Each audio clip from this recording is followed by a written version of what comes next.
Hello, I'm making this video because I never want what happened to my family and my church and my country to ever happen again. And so I made this video really for my own sanity. I don't have a lot of hobbies, so I like to research data and information in my spare time. Wow, this guy sounds really cool. Please understand that I am not dismissing the seriousness of COVID or any virus, but I am dismissing some of the solutions that were presented. Many people have trouble separating the seriousness of COVID with the silliness of our response. And I saw this perfectly portrayed when Whoopi Goldberg from The View was going after Bill Maher because Bill Maher said, "I'm just done with all these COVID restrictions." Here's an example. This is what we're doing to protect our families. And you don't have to do it, but stay away from everybody. Imagine right now that researchers discovered that a satellite is falling out of orbit and it's going to hurtle back to Earth in a specific city on a specific day, and you live in that city. So on that day, you decide to put a football helmet on and run around in circles in your front yard. Now, we can laugh at or even dismiss a silly solution even when there is a serious situation. A satellite falling to the earth is deadly. But we can laugh at the solution if it's silly. Can you tell me when it'll be safe to stop microwaving my bananas? The things that we've done to fight a virus have been embarrassingly ridiculous. And I don't know what the Latin term is for this logical fallacy, but someone needs to come up with it, because it's basically dismissing a silly solution does not mean dismissing a serious situation. And you can object to that. And so I have 5 objections to wearing masks. And so you can skip through to each section to see where I'm at. And I also make lots of appeals to public health agencies and leaders in this video as well. Whether or not they hear this is a different story, but it's just something I need to get off of my chest. So here are the 5 objections. Number 1, medical and scientific. Number 2, psychological and emotional. Number 3, constitutional or legal. Number 4, environmental. And number 5, religious. So let's begin. Number 1, medical or scientific. Now, I noticed that when I started sharing info about masks with people in 2020, lots of people would reflexively try to dismiss me by saying, "Are you a doctor?" They've already tipped their hand that they don't really know much about the subject. And to that I say 2 things. Number 1, I have the same degree in medicine as Bill Gates. Number 2, doctors in general don't study masks. Industrial hygienists do. So ask an industrial hygienist, someone like Dr. Stephen Petty, who has years of experience. Listen to testimony he gives about masks. By the way, in this video, embedded below are lots of links to articles and testimony from experts, because I'm not just shooting from the hip. I want to give you good information that you can make a judgment on. St. Augustine said that if you meet a Christian who is ignorant in matters of science, why listen to them on matters of faith? And the same rings true for doctors' woeful ignorance of masks. Masks have been tried before during the Spanish flu in 1918. So ask yourself, if we used them then and they work, why haven't we used them during other outbreaks since then? Well, the short answer is people don't know history. Do you really think that in 2020, we suddenly realize that if we just slap a piece of cloth over our face, that will eliminate a virus from spreading? Here's where we're at technologically. We have a solar-powered rover on the planet of Mars taking 300 megapixel pictures and beaming them back to Earth. And do you think that we figured out in 2020 if we just hide our noses and smiles, we can eliminate a virus? Really? By the way, during the Spanish flu, masks were mandated under penalty of law in some areas, and people paid fines and went to jail. But in the aftermath of the Spanish flu, doctors and scientists admitted it was a failure. So they've been doing clinical trials for masks for decades, well over half a century. And so there are dozens and dozens of studies without much success. Many of the conclusions of these trials say things like this: although mechanistic studies support the potential effect of hand washing or face masks, Evidence from 14 randomized controlled trials of these measures did not support a substantial effect on transmission of laboratory-confirmed influenza.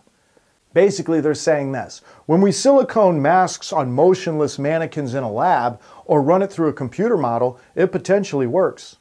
But the evidence in real life doesn't support masking. Now, before the polarization of masks in 2020, every study I could find showed no significant difference between wearing a mask and not wearing one. In fact, some studies actually recommended not wearing surgical masks because of their lack of effectiveness. There's a link down below to that.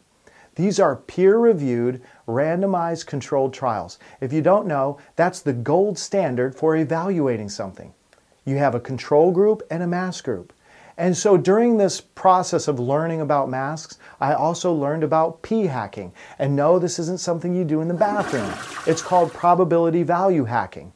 And it's something that dishonest statisticians do to make a study appear to support their conclusion. Let me give you an example. A coin is 50-50 heads or tails. And so if I flip a coin 100 times, the chances that it will land on heads 5 times in a row randomly is 3%. That's how it works statistically.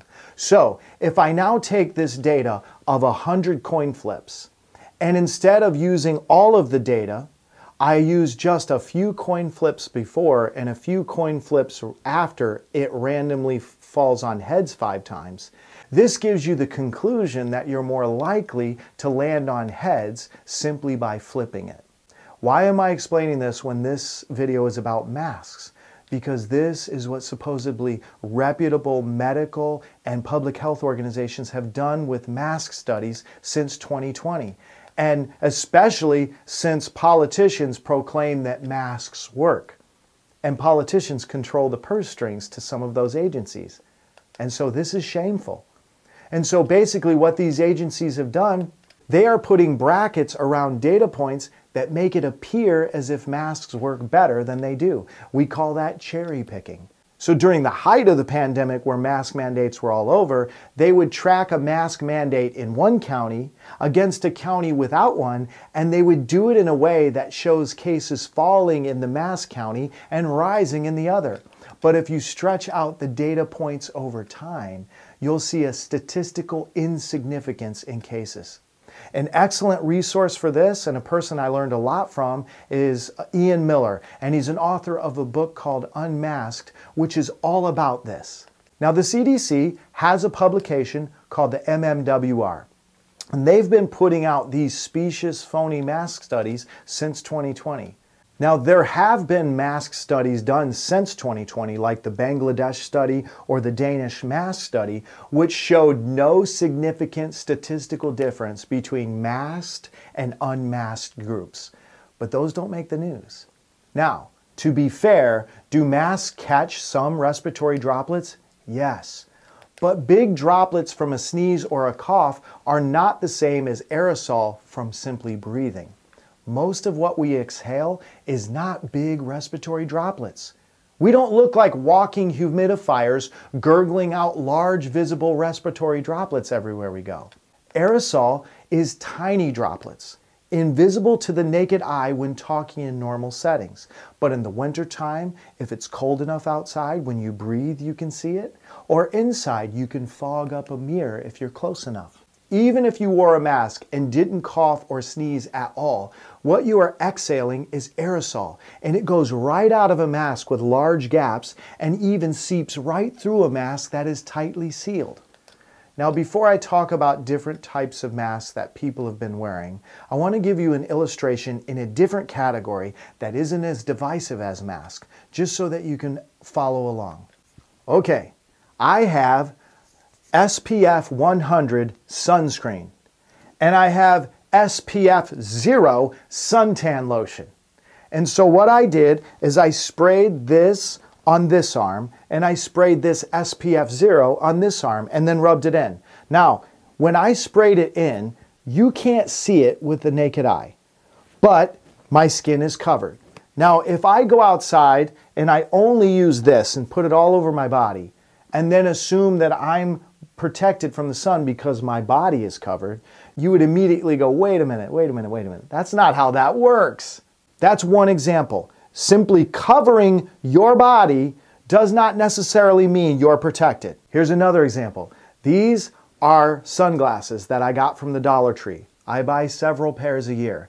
Now, on these sunglasses at the bottom, it says ultraviolet protection. Now, this one doesn't say it, so let's just assume that it doesn't have it.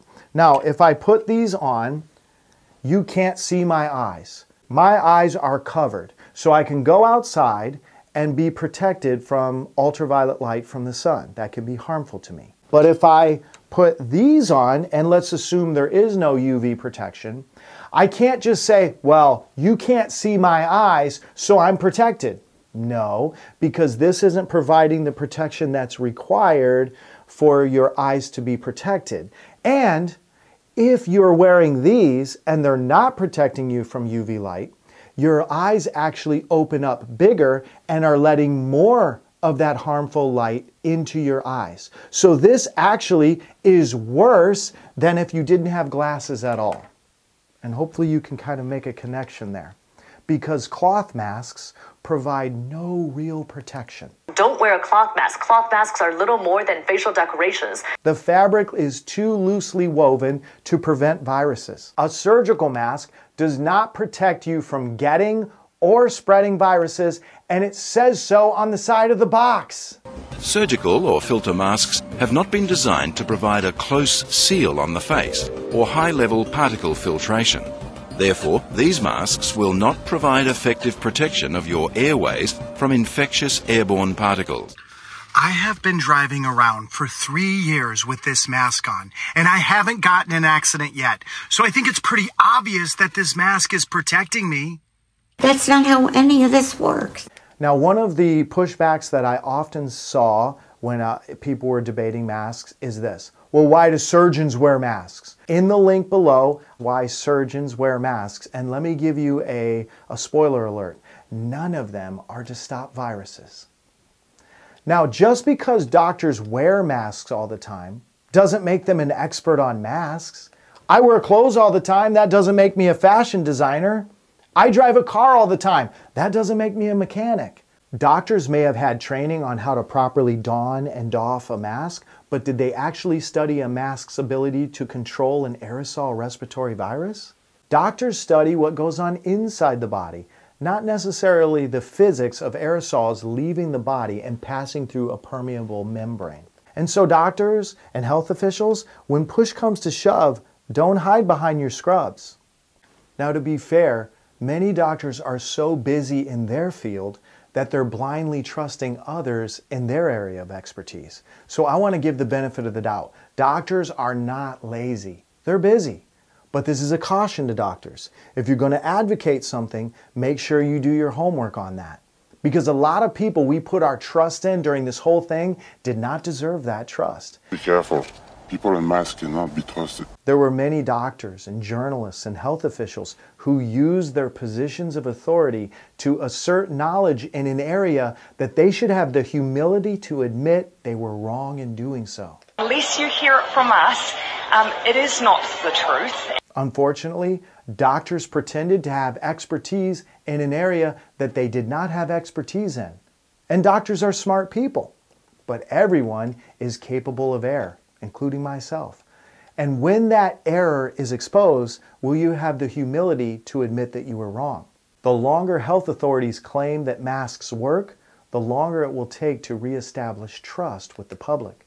And the longer it will take to help people who are now addicted to them to get out of them. And yet, hospitals handed surgical masks to me and made me wear these when I visited people. So many people who are continuing to mask these days, they know not to use a cloth or a surgical mask, so they've jumped up their game to an N95. But just so you know, any mask that has ear loops cannot maintain a tight enough seal. So if your N95 is simply just ear loops like this one, then it's not creating a tight enough seal, which is why organizations that specialize in masks like NIOSH will not certify them for virus protection. If your N95 mask has a gap anywhere on it the size of a pencil lead, it is practically useless, and it's just as ineffective as a surgical mask in clinical trials. And I've seen many doctors wearing these big N95s with huge gaps near the top of their nose and only using ear loops. Okay? And then they try to talk to me about something medically important. If you wear an N95, it has to be fit tested. And it's probably not perfectly sealed. And you can't have any facial hair at all. So if you plan on keeping a beard, or you've had a beard this whole time and have been wearing a mask everywhere, you are literally wasting your time and money. If you are clean shaven, once it's fit tested, it has to have a leak smell test done on it. And we've known this for years. If you don't have the money to do a leak smell test, you can just do it yourself. Put your mask on the best it can go, as tight as it can get, and go stand next to someone smoking. If you can smell that smoke, it lets you know that your mask isn't properly fitted and therefore isn't working. And by the way, smoke particles are larger than virus particles. This is what a mask properly worn looks like. It's very difficult to breathe through, and it's not recommended for long periods of time because it deprives your body of oxygen. So if you're one of those people yelling at everyone that it's no big deal to wear one, you're probably not wearing one properly. You are embarrassing yourself, and you owe a lot of people apologies for berating them and judging them. Don't call it a mask if you're not wearing a proper one or you're wearing one improperly. Call it a communication inhibitor, a smile prevention device, a fear beacon, but it's not a mask. Common sense would tell us that a boat with a hole in it won't be a boat for very long. It doesn't work that way. And a mask with gaps and holes on the sides aren't masks, and they aren't doing anything. You are literally redirecting where you inhale from. You're changing the position of your nostrils. That's it. Viruses are 900 times smaller than the width of a human hair. Stop playing games by wearing these silly things on your face and thinking it's doing something. By the way, many of these doctors, journalists, and health officials all spoke out against masks before COVID, and yet they all of a sudden changed their tune. There's only a couple of countries that have ever really done large-scale studies to try and figure out what might work. Japan, it may not surprise you, is one of them. And they, in one of their large studies, they basically showed that the masks, it seemed like the major efficacy of a mask is that it causes alarm in the other person. And so you stay away from each other. And that's what I think happened with SARS. When I was in the SARS epidemic, I saw everywhere, all over Asia, people started wearing these masks, and it is alarming when you walk down a street and everybody coming towards you has a mask on. You definitely do social distancing. You definitely, it's just a gut thing. But did the mask really help them? Did the mask keep the virus out? Almost certainly not. The best way for me to prevent getting an infectious disease and having to have you as my doctor is what? Wearing a mask. No. I don't need to do that. If I can see they're getting ready to sneeze or cough, walk away. You avoid all the paranoid aspects and do something positive.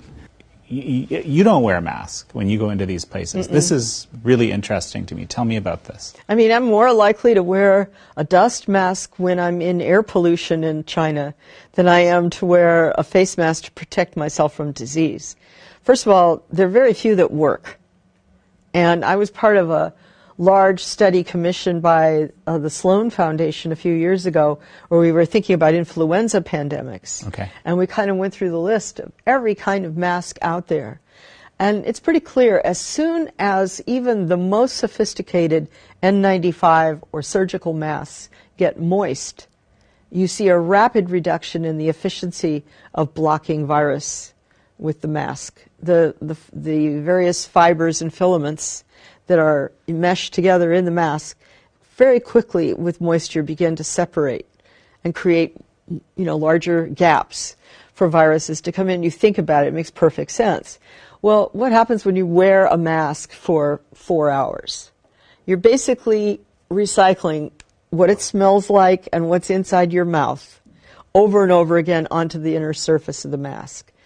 And not only does it stink and get pretty disgusting after a while, but you're also exhaling moisture. So the whole mask begins to deteriorate fairly quickly. Some have argued that it's basically a window of about 4 hours in most conditions that it's effective, and then it begins seriously to deteriorate in efficacy from there. I would say the most, outside of the surgical theater and, the direct medical setting, but in average everyday use, probably the greatest thing a mask does is remind the person looking at you to be nervous. When a doctor turns on a dime, that's very suspicious to me. Because maybe they're not just turning on a dime, maybe they're turning on a dollar. Are cotton and surgical masks effective at preventing the spread of Omicron? Yeah. When the CDC says they are effective, in fact, they are.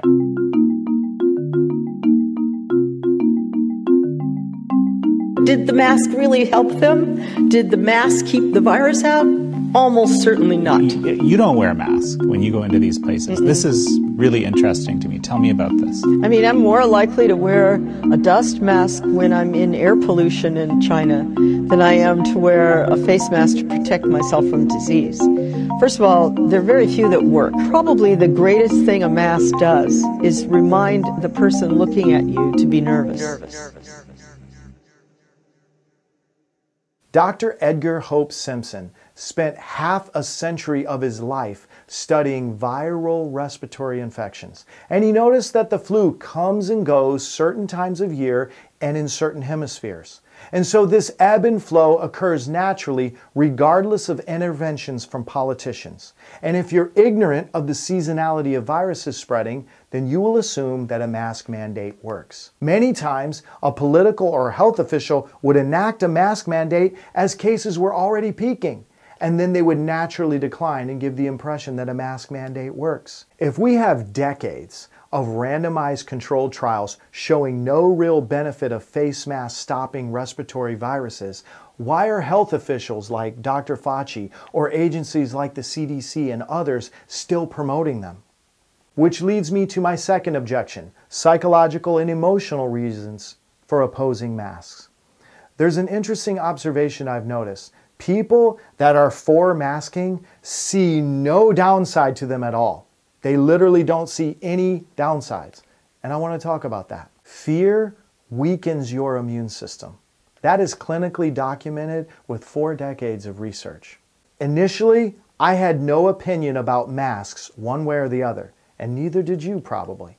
But at the beginning of the pandemic, before any mask mandates in our state, before health officials pivoted from nobody needs them and they don't work to everybody's got to wear them all the time, before that happened, I was in a hardware store and a woman wearing a mask walked up to me and blamed me for the death of her family member. And I knew right there we were going down a disastrous road by telling everyone to wear them, because it gives people a false sense of comfort. Because people that have difficulty wearing them or wear them improperly or know they don't work and refuse to wear them, they're going to look like selfish, narcissistic grandma killers. And the people who are eager to wear them and are completely oblivious that they don't stop aerosol viruses, they're going to look virtuous and magnanimous and considerate. They're going to be the love thy neighbor citizens that we all need more of.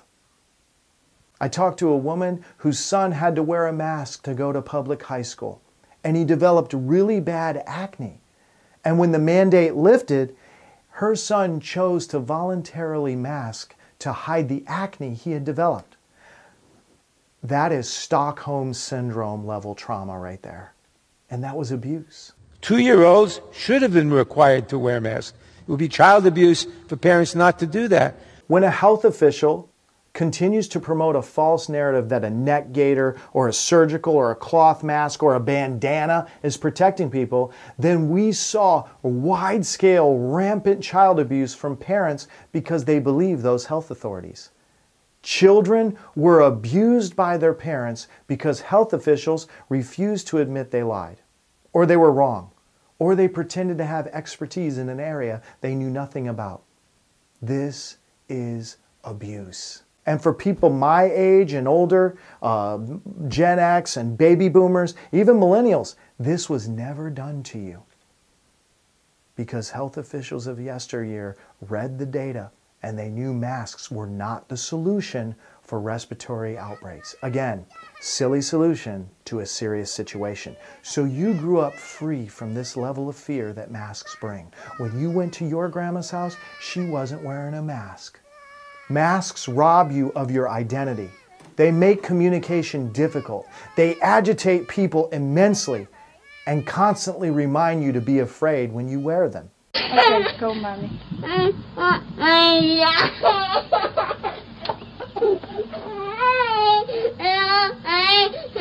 Breathe in this mask.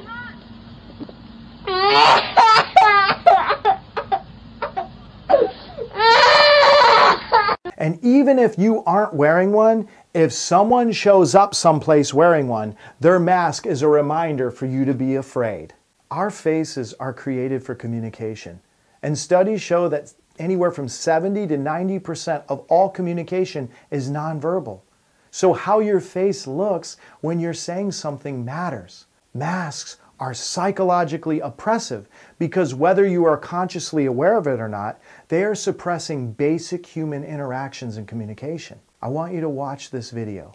This is a communist China assembly meeting, and the leader of China is having this man escorted out publicly.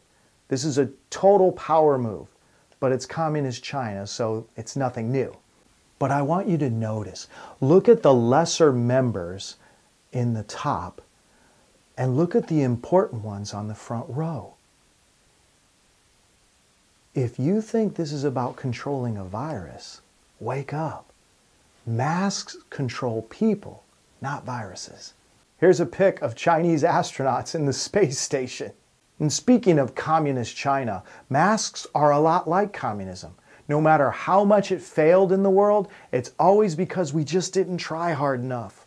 Did you know that during the Afghanistan war, when they captured Taliban soldiers and took them back to Guantanamo Bay, they tried all kinds of methods to break them psychologically? Remember waterboarding?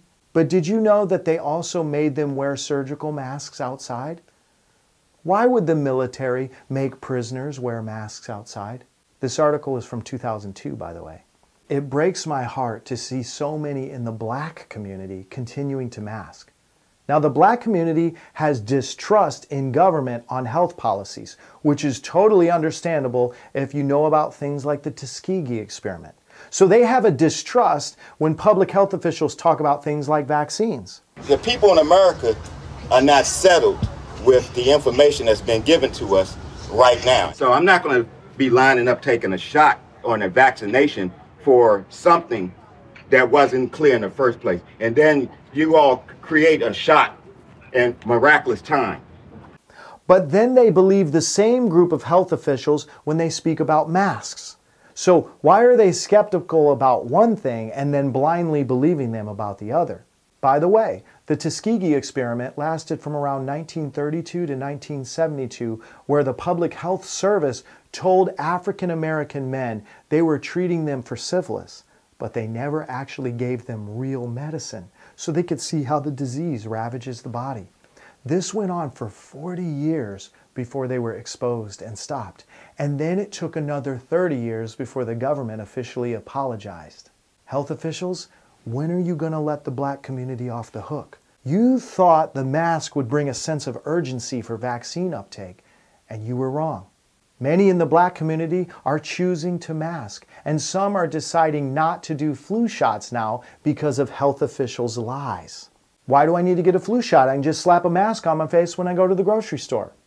Health officials, you are literally creating something culturally in the black community that is based on a lie. So many people are now stuck believing they work, and they will continue to wear them until public health officials tell the truth. And until health officials repent, I will never relent. When you know that masks don't work, and you see people in power that know they don't work, or are never wearing them themselves, you have to ask why.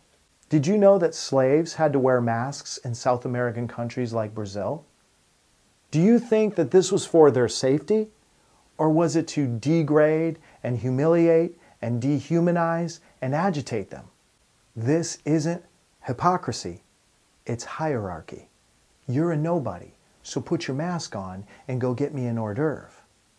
I want to tell you a story about a little boy that got a brand new bike with training wheels. And his dad wanted to wean him off the training wheels, so he would slightly raise the wheels each day until they no longer touched the ground. Then he took the wheels completely off, but never told his son. Now, after a couple of weeks, the son still hadn't noticed, but he rode his bike every day flawlessly. Finally, the father, beaming with pride, felt that it was time to tell his son the good news. Son, you've been riding your bike without training wheels for 2 weeks. Now, the son was angry. He demanded that the wheels be put back on. When you hear this story, you're probably thinking, that boy should be proud and happy that he didn't need them all along. And so I ask you, are you angry at the people who show you that masks don't work? Or are you happy that you're finally free from such a repressive restriction? You are no more safe wearing one than you are less safe not wearing one. It doesn't block what we think it's blocking. And at the same time, it brings serious blocks to our communication and keeps us afraid. Now, I'm an observer of people. And now that mask mandates have pretty much ended everywhere, I watch people who are now voluntarily wearing them. And I pay close attention to them. I'm very curious. And I can tell you that all of them, over these past 18 months plus, are not wearing a proper one or wearing them improperly. And in addition to that, when they get out of the store, they don't throw their mask away. They'll put it in the console of their car or in their pocket or their purse or hang them from their mirror or worse, pull them under their chin. Make that make sense. Help me to understand. If this thing is catching a virus, why would you put it in your pocket or your purse or under your chin to create fomites? I didn't even mention fomites in the scientific reasons for objecting masks. And the truth is, there's so many scientific reasons, but what do I pick? The video is already ridiculously long. There's way more information showing the futility of masks. But I noticed that people's eyes glaze over after about 30 seconds of me talking to them about masks. Did you know that after 20 minutes, if you're wearing a tightly fitting surgical mask, there is a moisture barrier that's created? And when we speak plosives, those are words that start with letters like P, B, or T.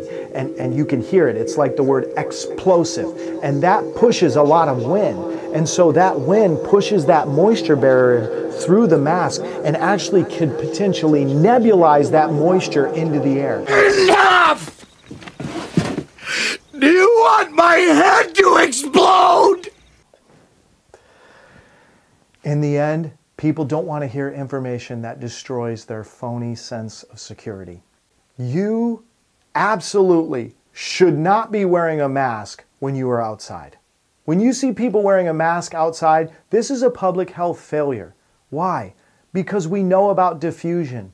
Diffusion is taking something that's heavily concentrated and close together and then putting it in some place that's really spread out. Basically, it's going from dense to sparse. Now, there's lots of substances that are dangerous to us if they're too dense, if they're not diffused enough. That's why we never run gasoline engines indoors. There's too much carbon monoxide that spits out. And if it's concentrated, it can harm us or even kill us. But when we go outside, we can run our cars, lawnmowers, mini bikes, mopeds, weed whackers all day long because that carbon monoxide, even though it's deadly, is diffused. So going outside to get fresh air and feel safe should have been promoted during this pandemic. But what did our health officials promote? Even in large outdoor gatherings, transmission is incredibly low. The article's below. Hi there, I'm Jill Biden here at the White House with our two dogs, Champ and Major. For a lot of us during this pandemic, our pets have been such a source of joy and comfort, and maybe a bark or two on a video conference. The unconditional love from a dog is one of the most beautiful things on earth, and we owe it to them to keep ourselves healthy. So please keep wearing your masks, even when you're out walking your dog. Right, guys? I don't mean to sound partisan, but this is the leadership of our country right now. This is the president's wife. And it's just so utterly, embarrassingly terrible. When powerful officials that you're supposed to trust are telling you to wear them outside, they're psychologically giving you nowhere you can feel safe. That's unbelievably destructive. Outdoor transmission is extremely rare. Check the article.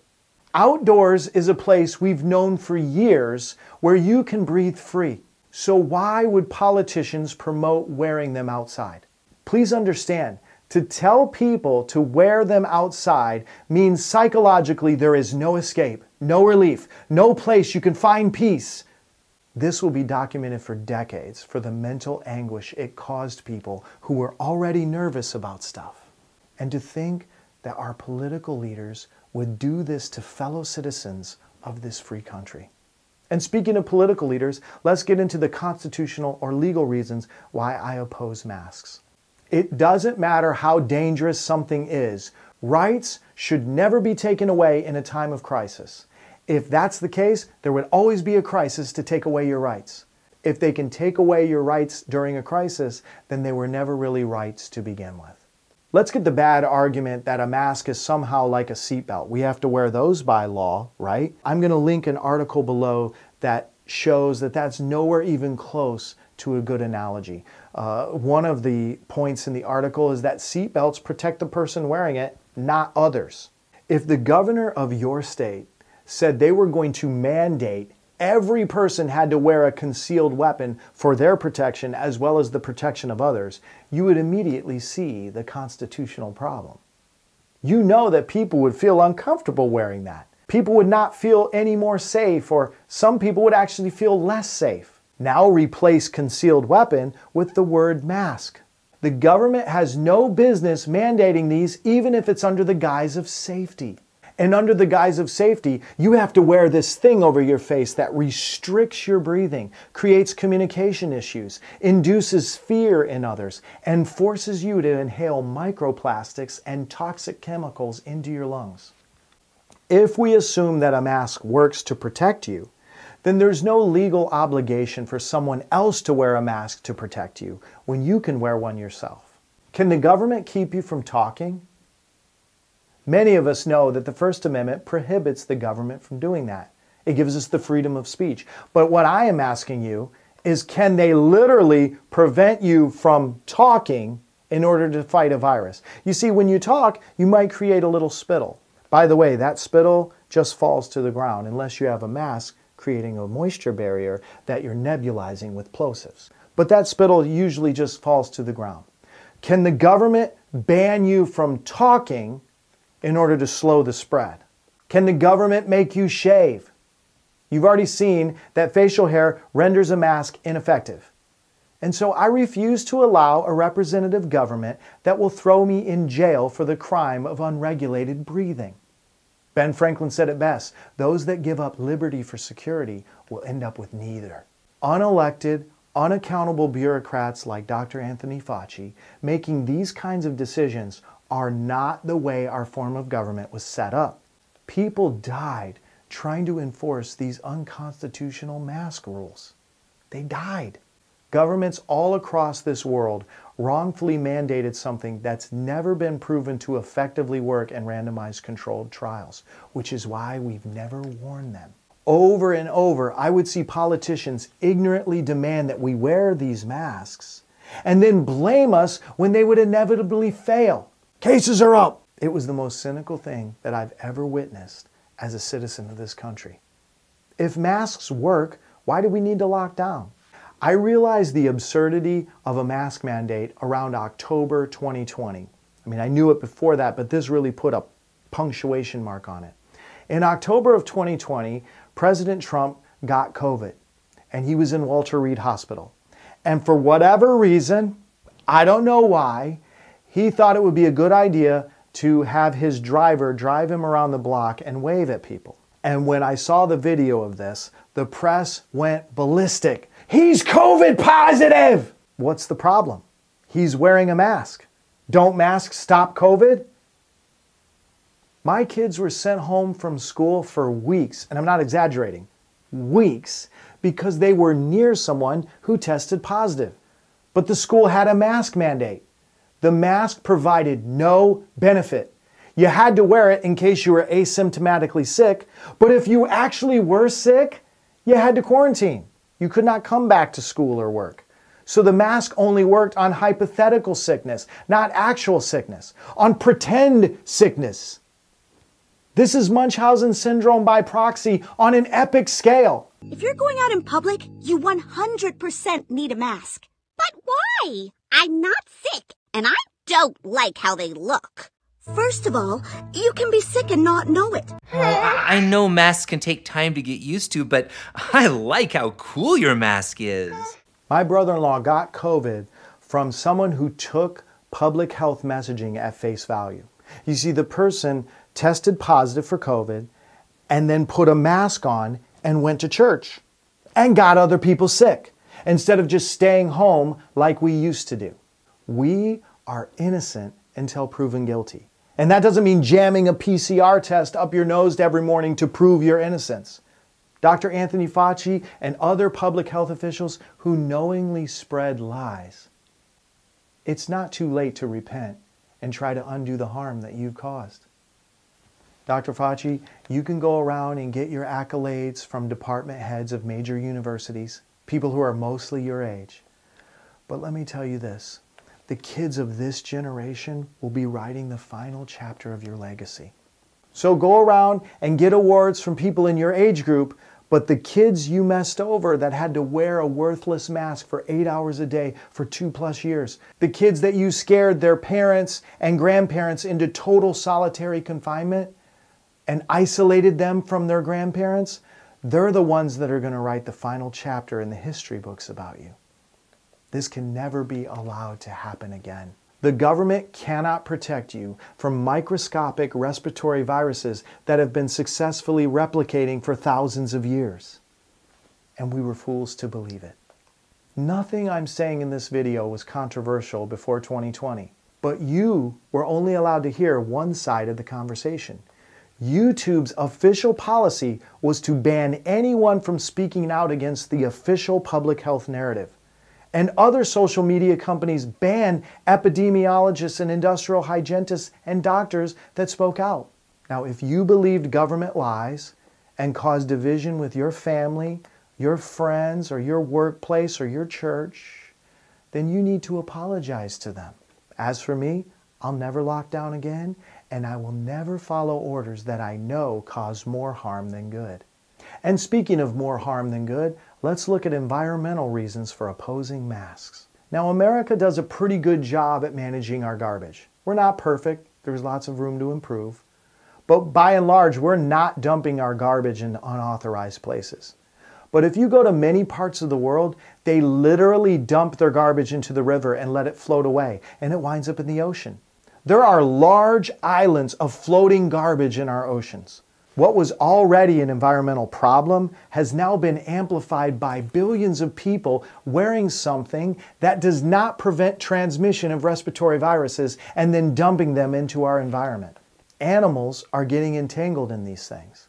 The media can show you a picture of a helpless animal caught in an oil spill, and people are fired up. Big oil! But billions of these are now all over this planet, and especially in poorer areas, they're going directly into the ecosystem of the sea, but nobody's going, Big Pharma! By the way, GlaxoSmithKline is a pharmaceutical company that owns a mask manufacturing facility. So, Big Pharma! What is so ironic is that places that are environmentally conscious, like Oregon or California, they've banned plastic straws, lids, grocery bags. Those were the places where plastic-based masks were mandated and promoted the heaviest.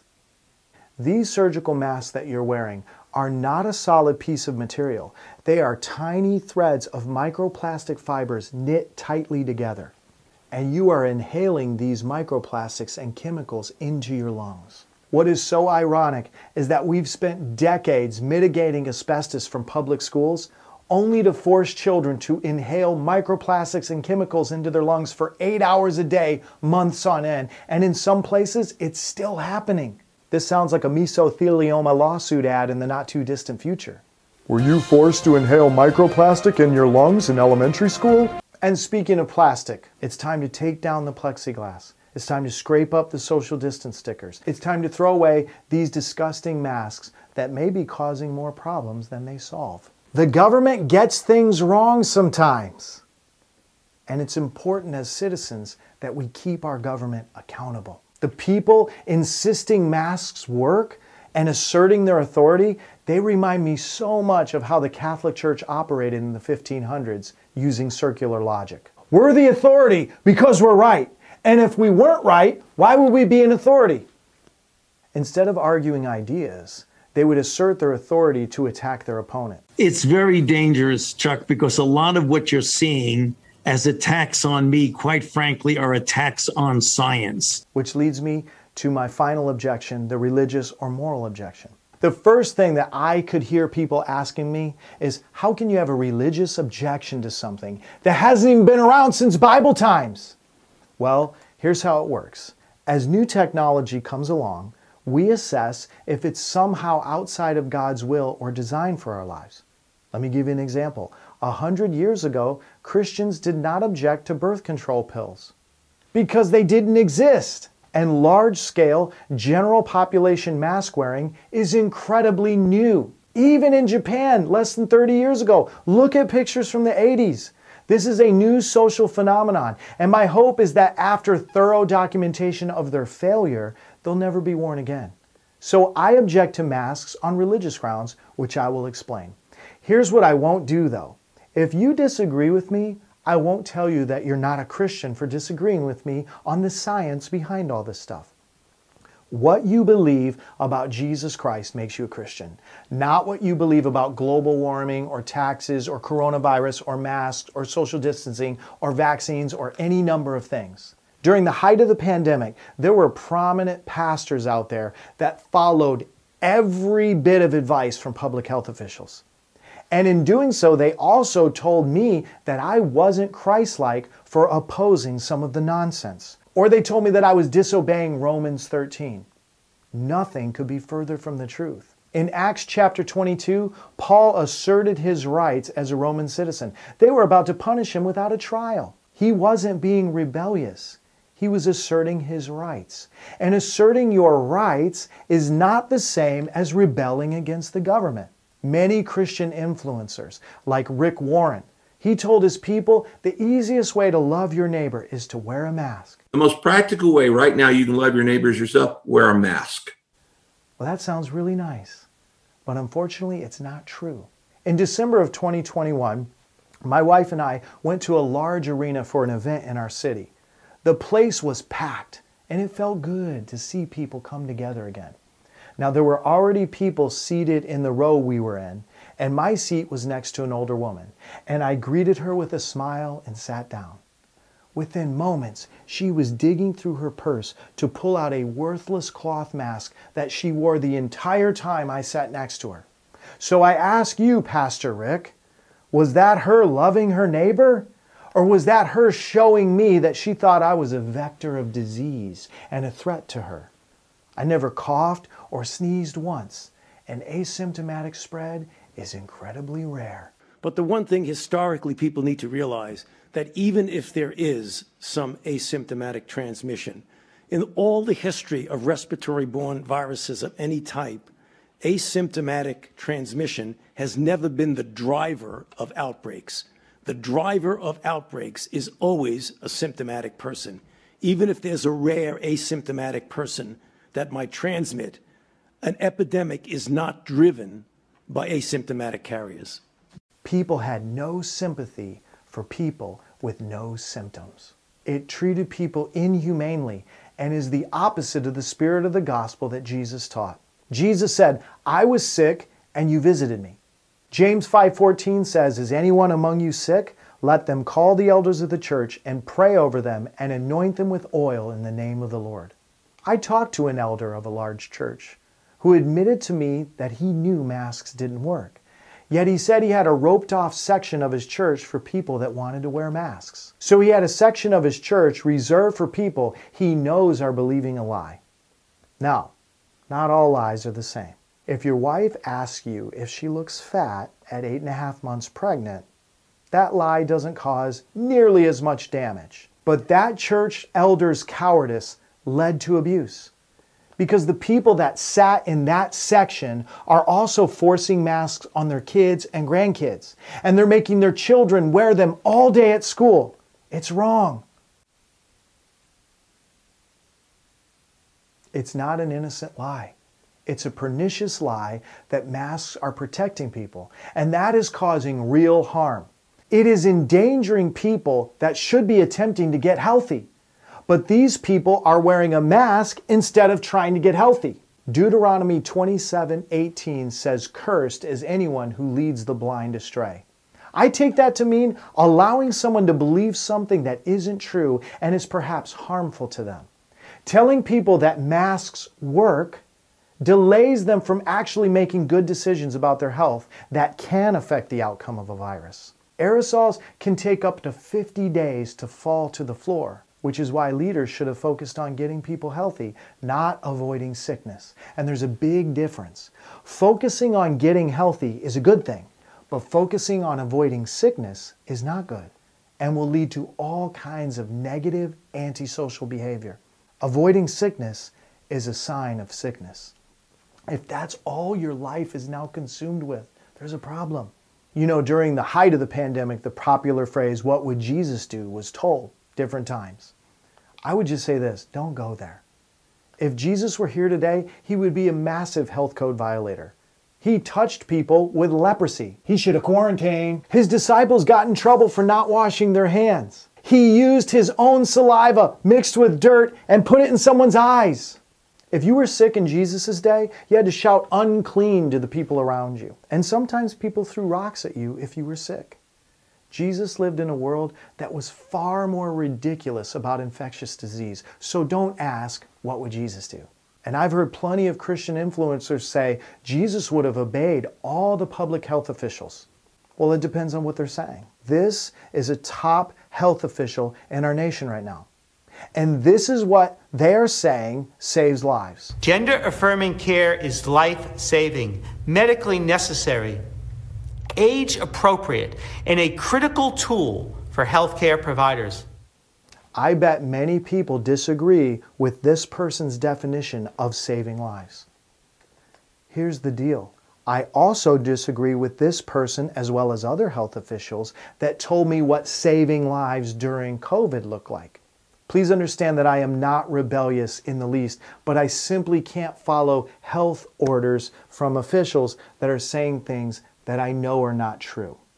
During the height of the insanity of COVID policies in this country, it basically boiled down to hide your smile to prove that you care. My smile is an asset to offset the information that's hard to give. As a pastor, I tell people things they don't want to hear all the time. I don't want that obstructed. We're to speak the truth in love. That's hard to do with something that literally obstructs my speech and the ability to say it as kindly as possible. Look at my eyebrows this whole time. I make crazy scowls. I need the rest of my face to offset that. Health officials pitted me against my people. Liquor stores never closed. The lottery stayed running. Marijuana dispensaries were open in case you needed peace of mind, bro. But church wasn't essential. That type of peace was too risky for people to find peace in the house of the Lord. I lost good people that I cared about because health officials were implying to them that I didn't care about them. Public health officials tried to define what caring looked like. I locked down my church for 5 weeks straight.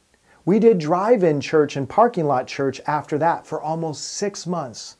And when it got too cold that winter and I went back inside, I still transmitted radio out to people in the parking lot. And we did Facebook Live. When we went back inside, I took lots of chairs out of our sanctuary to space things out. And so I say this, if masks work, why do we also have to stay 6 feet apart? And if masks work, why do we have to have lower capacity in buildings? Capacity has everything to do with fire codes and not viral loads. It's all unproven nonsense. When churches were still locked down, I saw a news article that reported Dr. Fauci doing a radio interview. And in this interview, the radio announcers asked him about Tinder, which as far as I know, never shut down. and Tinder allows people to randomly hook up for sex. And in this interview, he said that they just need to assess their personal risk when it came to Tinder. My church was empty. And this public health official is giving an interview saying randomly having sex with strangers was, quote, a risk you should assess for yourself. But he didn't talk that way about church. I saw firsthand what our public health response to COVID did to my own people that I'm responsible for. I went to the hospital to pray for someone from my church that was getting surgery on their foot the next day. And I kept this. This is the mask they handed me. This mask has a valve on it. This is embarrassing. So I'm wearing this mask and visiting him. He is under his covers, and I touched the tip of his toe at the edge of his bed. And he told me that I was too close because he didn't have his mask on. So I stood back even further and just prayed at a distance for him. And I left the hospital so sad and angry at what was done to people I care about. Remember this? If you've been fully vaccinated, you no longer need to wear a mask. Let me repeat. If you are fully vaccinated, you no longer need to wear a mask. Even then, in 2021, when people heard it directly from official people and not their ignorant pastor who doesn't know anything, I watched someone who followed the directions of the public health officials and came to church and tried not to wear a mask. Except they had a hand up walking past somebody as if to avoid breathing someone else's unclean air. And it broke my heart. What public health officials did to people is inexcusable. Is it forgivable? If they apologize, yes. And by the way, that person, as far as I know to this day, is still wearing a mask. There are some people who will never experience life the way they did before March of 2020. Now, I stand ready to forgive any health official that is humble enough to admit they were wrong. But so far, I haven't seen too many. You know that we hide our faces when we're ashamed. You've all seen videos of defendants who are walking into court with their coats over them. The Bible consistently shows that hiding our faces is something negative. Why do you hide your face and consider me your enemy? How long, O Lord? Will you forget me forever? How long will you hide your face from me? Paul said in 2 Corinthians 3:18 that when we come to Christ, we see him with unveiled faces. And in 1 Corinthians 13, it says that we're going to see him face to face someday. So that's just a few of the reasons why I object to masks religiously. I hope that this video can help somebody to recover from the trauma that they were subjected to. This is how much I care, to make a video that very few people will watch. But the truth is, I am no more a danger to you without a mask than you are safer around me with your mask. If you're watching this, you owe it to yourself to stop wearing something that hasn't worked anyways. Show younger generations that the future is something they should not be terrified of.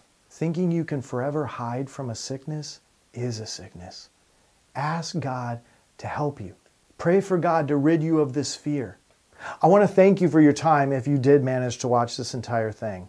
I hope this info is helpful. If you see anything you object to, or you want to tell me I'm crazy, or you have any comments, please leave them below. I'd love to hear what you think. Thank you.